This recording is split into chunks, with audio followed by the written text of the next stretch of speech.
Winter time, the refrigerator was is put off, is switched off. I took out the compressor. I sold it. So these type of things I had to do every day because I had to use drugs every day. I needed that money every day. So I mean, there was no this thing. There was no shame or guilt involved. I went and I sold my blood to have drugs.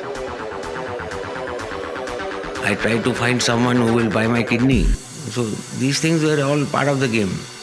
The thing was to quit drugs, to stop drugs, but drugs I could not stop.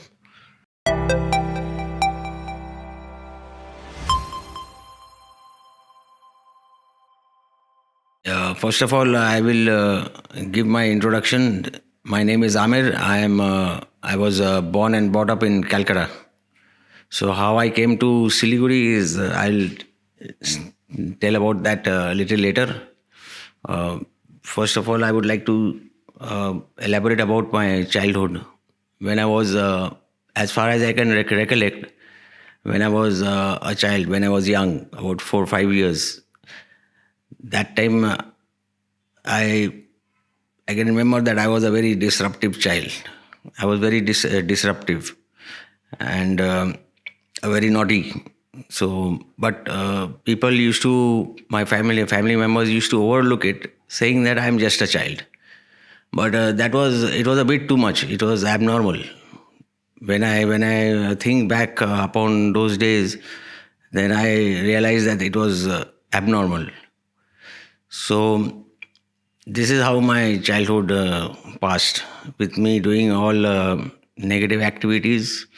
Uh, Even though playfully I couldn't get into any area which was criminal, but the moment I went into class 10, that time my freedom was extended, and I got scope to exercise all the thoughts and all the desires which were locked within me, which I wouldn't get an opportunity to use because of restrictions of my family. So class 10, I went out of hand. I was very intelligent. That's why I could make it. I could make my activities hidden from everybody for a quite a period of time. And that is the phase when I started smoking, I started drinking, I started using hard drugs and gambling. I used to go to the race course. I used to go to play cards. I was for searching for something. I was searching for something. There was a emptiness within me. Uh, I was searching for something which would make life whole, complete. I was incomplete. So that is the point when I got exposed to heroin. And before that, I had other chemicals, other substances, but they gave me a high, but they were not completely satisfying. And the moment I used heroin, I mean, it hit me that, oh, I found it. I found what I was looking for. This I'm going to use till the end of my days. I'm never going to leave this. That was the first thought which struck me. And then I was on my way. Every day I used to procure the drug and I used to use it. And eventually, after maybe 2, 3 years, 4 years, people at home came to know of my activity, because to maintain that habit, I had to steal, I had to tell lies, I had to manipulate. And slowly, they realized that I was on to something not good. At that point of time, after 2, 3 years, there came a time when I got access to the family, my mother's gold. I sold it all off one by one. And by the time it was found, I had sold more than half of it. But still, my father and my father was not ready to believe that when he asked me that, what you did with that money? What did you do with that gold? I don't know, I had drugs.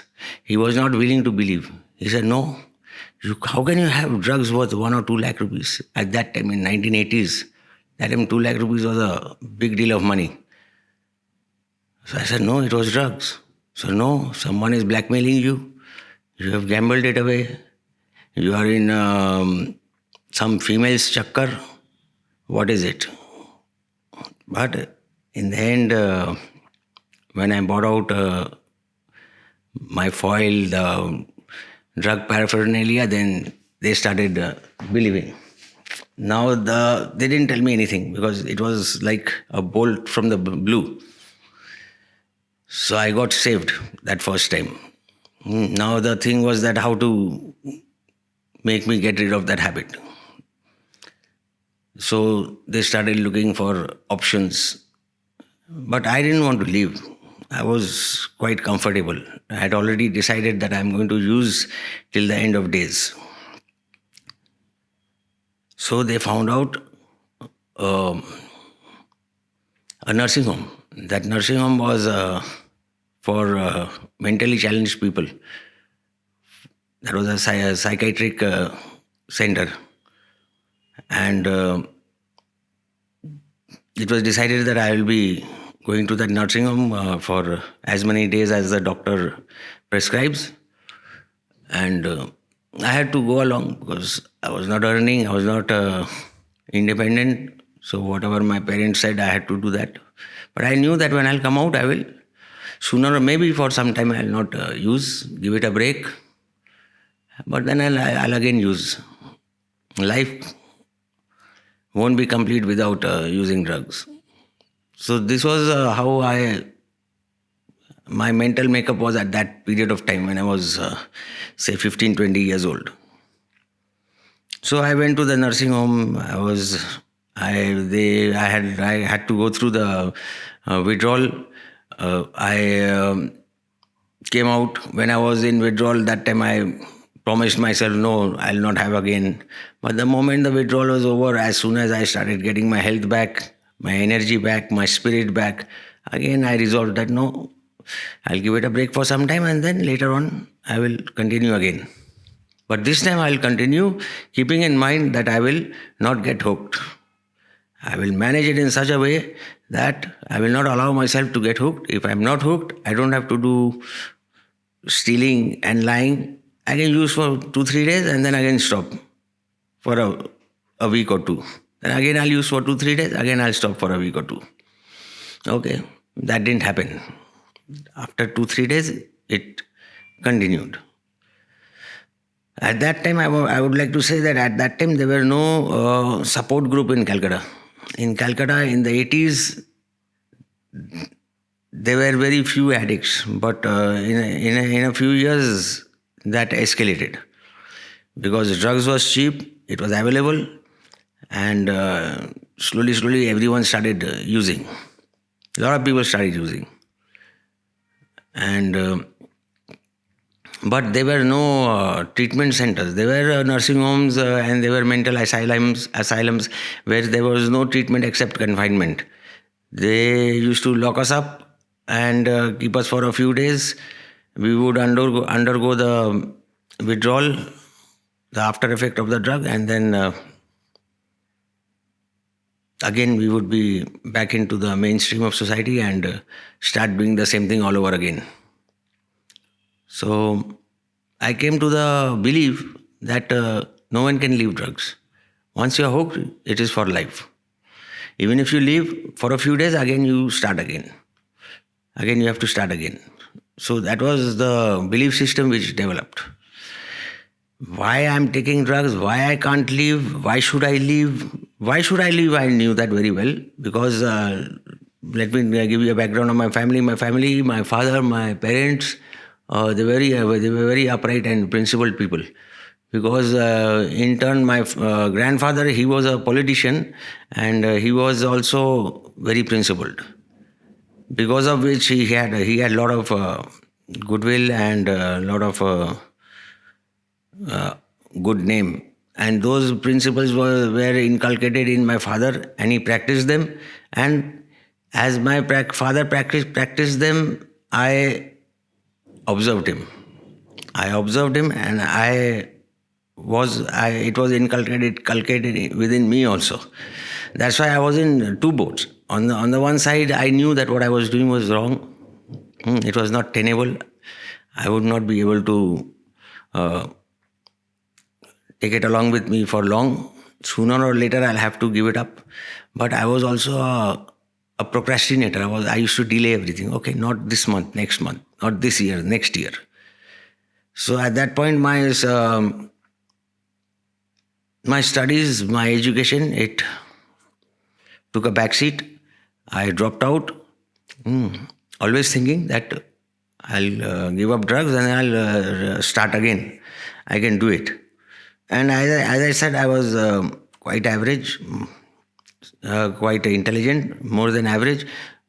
So I always made stories to convince myself. And that's how it continued. So this pattern, it continued for, say, another 10 years.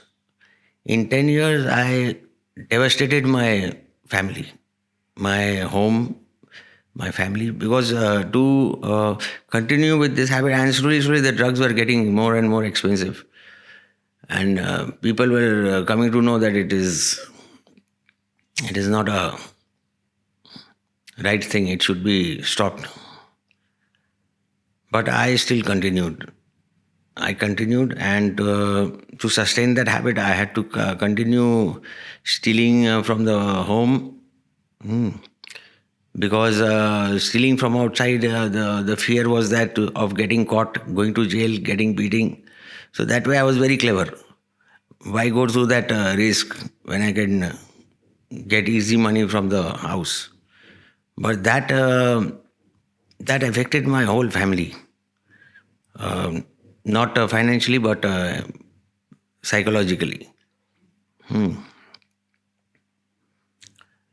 So now the time came when I lost my health, I lost my reputation, I lost my own self-respect.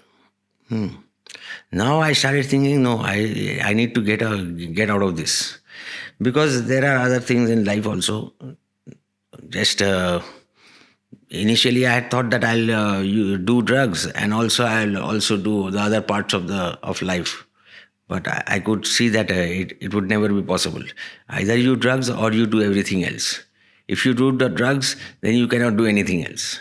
That thing became very clear, and because of the principle which I observed and I was raised, that prevented me from taking the plunge and doing drugs. And to maintain that habit, becoming a peddler, selling drugs, there were a lot of ways to maintain that habit.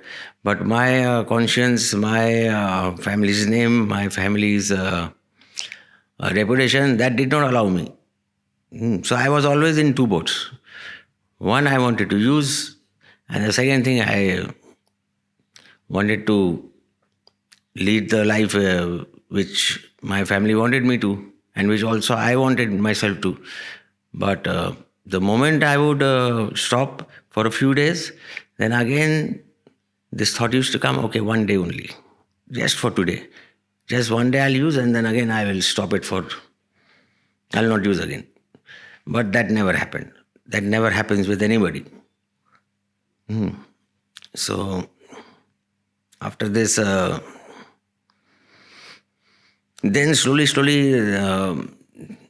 there were some support treatments which started coming down from the West, because the West were dealing with this habit from long before in India. So they already had a program, they already had a support system which was forwarded to India and then Calcutta. But by that time, when I was exposed to that program, when I was exposed to that treatment, that just went over my head, because I was so acclimatized to that mental asylum and then again mainstream, that it did not register. So I still, even after undergoing proper treatment, I continued using. Then came a time when started absorbing the program. There were a lot of other addicts who managed to get clean and lead normal lives. So all this would always titillate me. They always used to put a finger in my eye and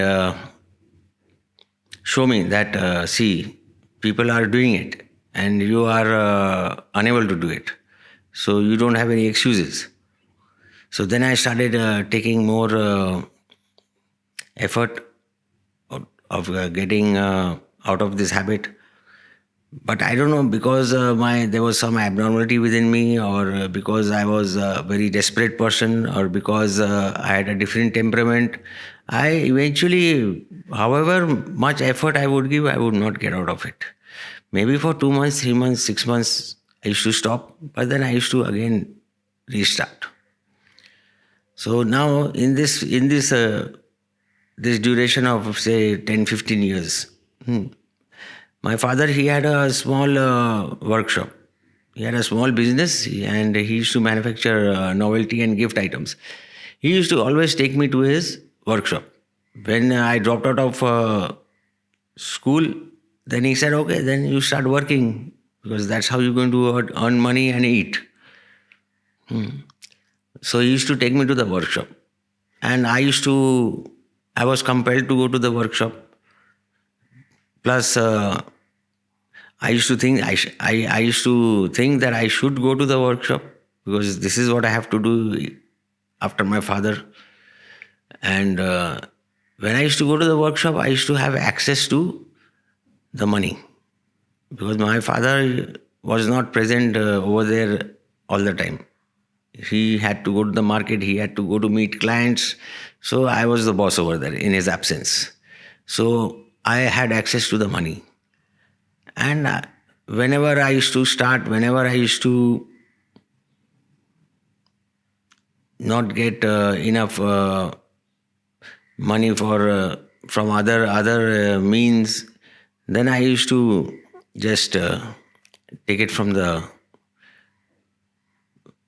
workshop, for which I every now and then I used to get caught. I used to get beatings, and I used to be barred from going to the workshop. But after a few days, again my father used to take me, and this just kept on continuing. I could not leave. I could not stop. There are many out of 100 addicts, say 5 or 10 were able to quit. So my going to this workshop, my father taking me to the workshop regularly, this made me learn the job at least. I learned the work. I could do everything with my own hands, because every day I knew that if I work, then in the evening my father will give me my pocket money, with which I will go and buy drugs. So I had to work. Because I had to work, I eventually learned the work, the job. So, but I could not, in my father's lifetime, I could not quit for good. This sort of thing continued, and I had to face a lot of trauma, lot of shame, guilt, because every time my upbringing used to come in between. Every time when I used to think of going all out into addiction, all out, that means into selling drugs, my family's principles, my family's reputation, my upbringing, all that used to come and prevent me from peacefully having drugs. I was never at peace. And all my friends, I had, acquaintances, friends, whatever, most, the ones who left it, the ones who were able to quit, they survived, the rest are all dead. Today it has been like nearly, it's about 40 years. I've been into active addiction, and I've had innumerable treatments. I've been to mental asylums where there was no treatment except confinement. I've been to rehabs. I've been to de-addiction centers. I've been to many support groups.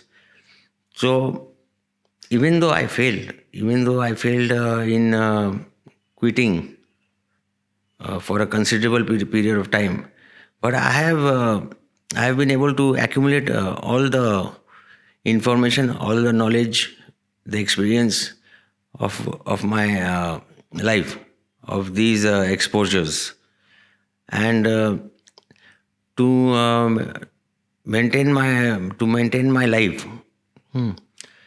I have learned my father's job, my father's profession, which I still continue.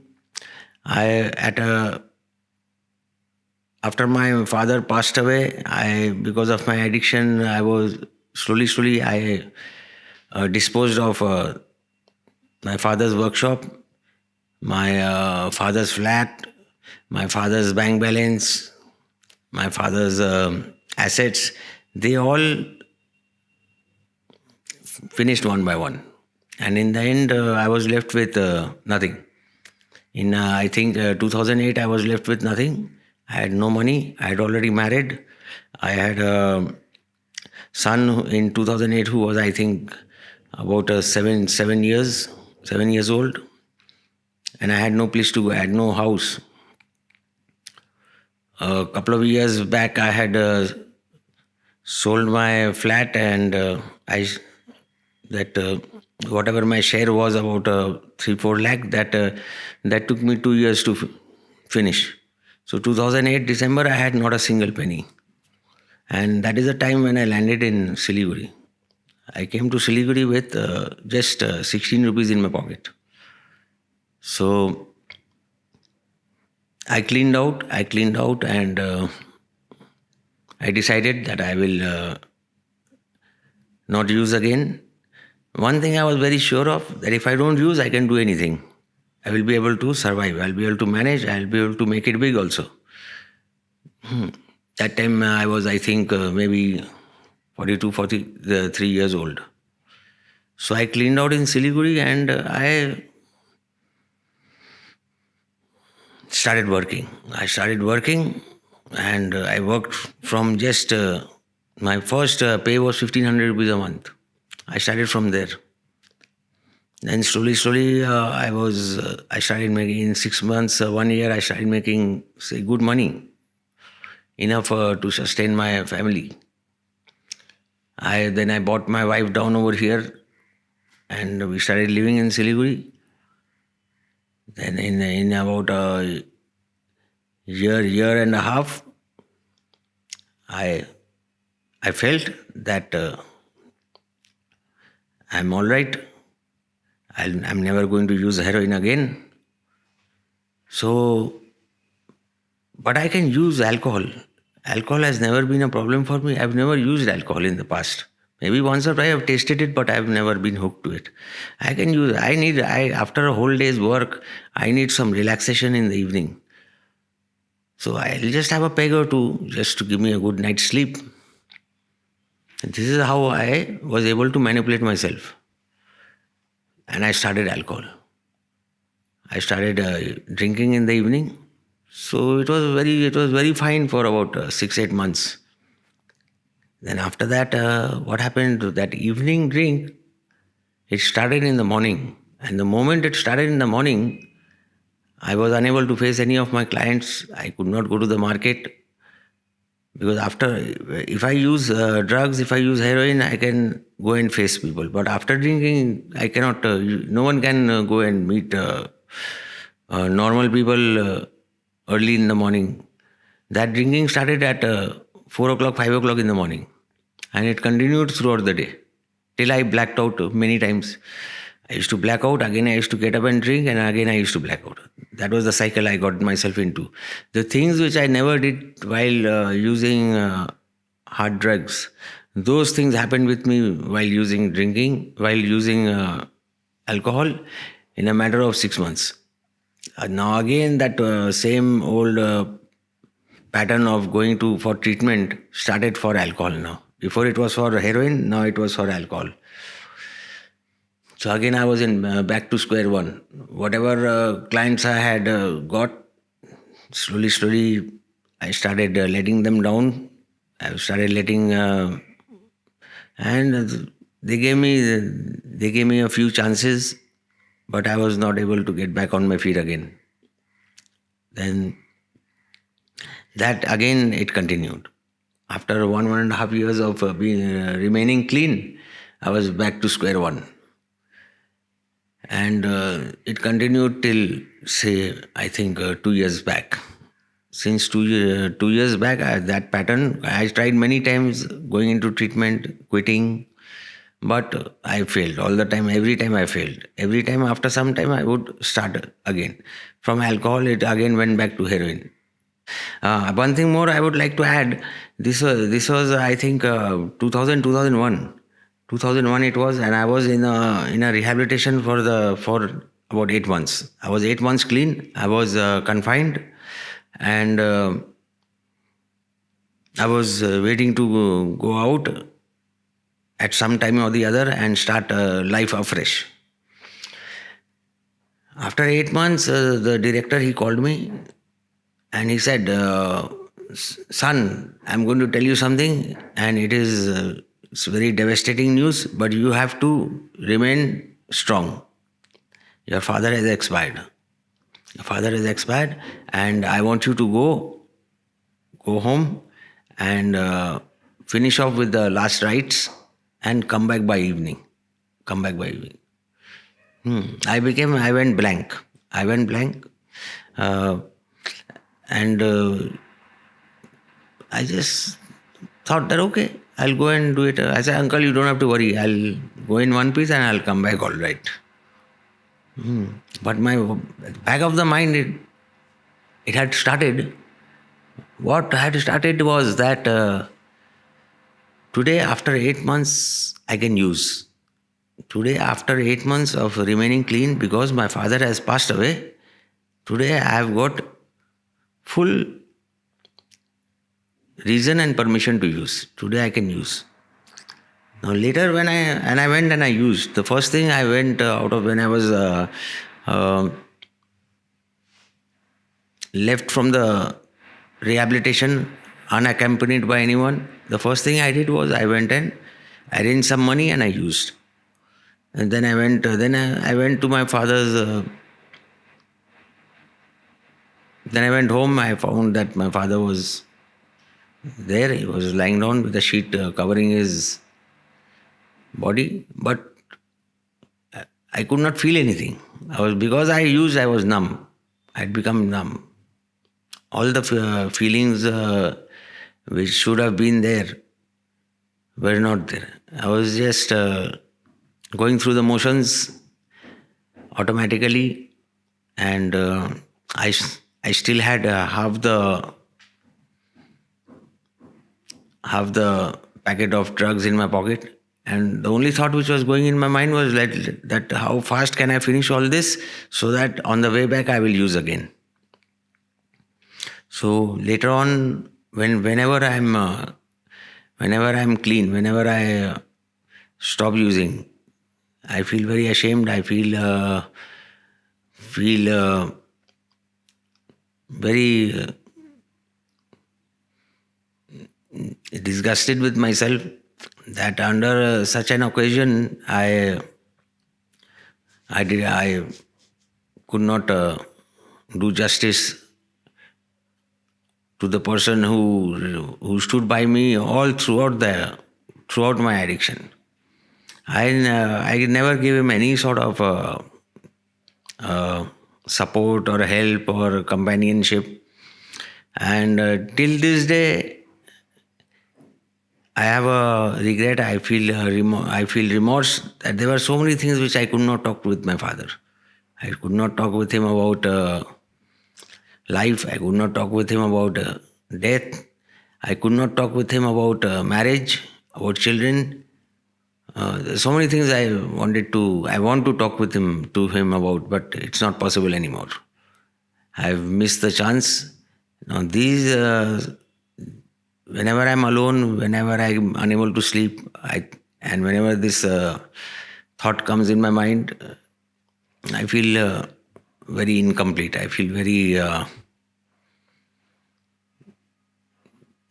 had this. I always had this chance. I always could have, but not under the influence of drugs. Because of drugs, my father's relationship also towards me was very very bad. He used to just tolerate me. He used to just tolerate me, and I used to just wait for the time when he would give me the money, and I could go and I could leave him. I could go and go back to my drugs. So this was a very bitter experience, very bad experience. Nothing happened. In a material way, it was not bad, but in a spiritual way, in a psychological way, it is very, very traumatic. There are so many incidents which I had to employ to maintain my habit. My father's home, my father's house, I emptied it nearly 3 to 4 times. I emptied the full house. Even, in fact, I went to the extent that I pulled out all the wiring. I pulled out the wiring, and I just left the wiring. During winters, I pulled out the wiring, and just I left the wiring of the light so that no one will know. And I sold it. I sold the wiring as scrap. Winter time, the refrigerator is put off, is switched off. I took out the compressor, I sold it. So these type of things I had to do every day because I had to use drugs every day. I needed that money every day. So, there was no this thing. There was no shame or guilt involved. I went and I sold my blood to have drugs. I tried to find someone who will buy my kidney. So these things were all part of the game. The thing was to quit drugs, to stop drugs, but drugs I could not stop.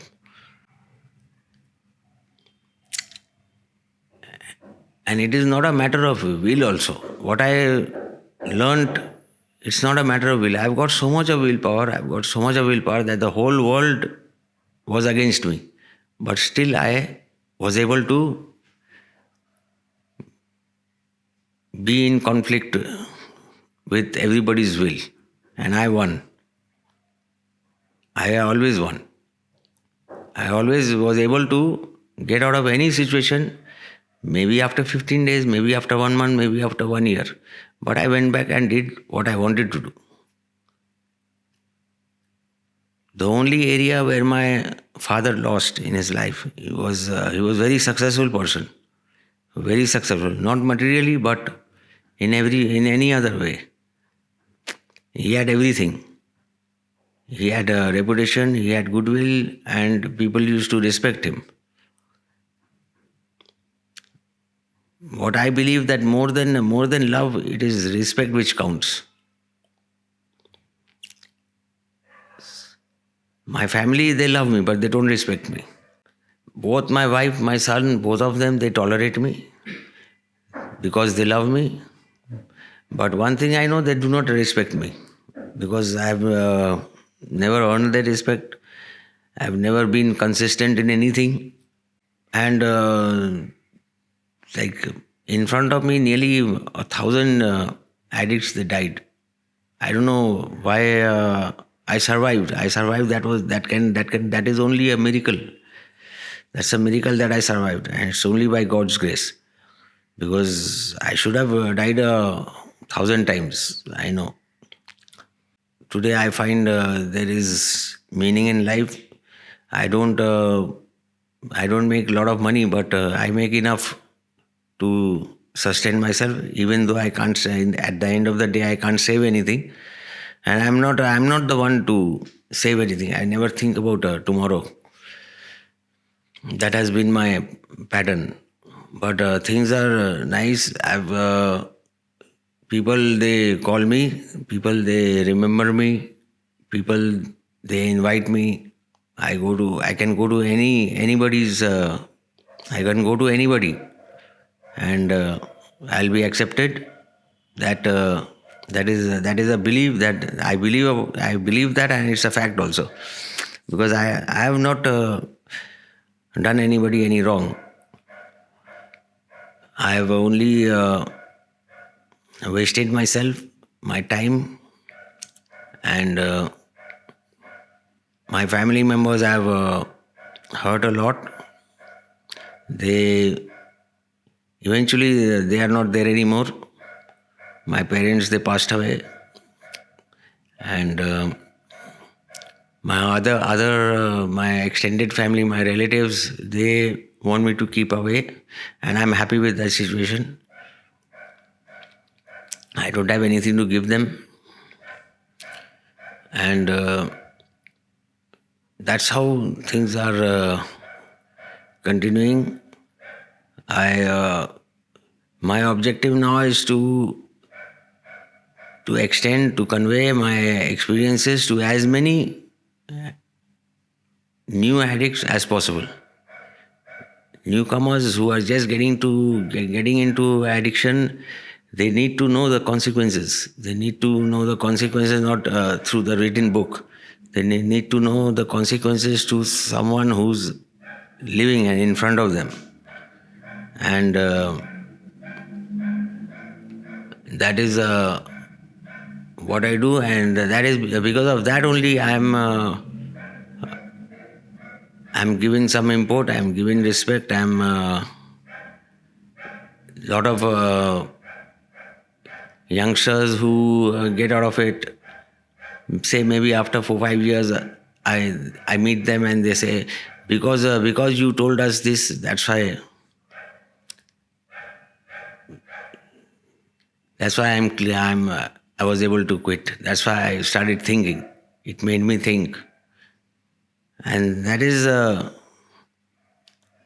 objective, to make somebody think positively, not remain in misconceptions.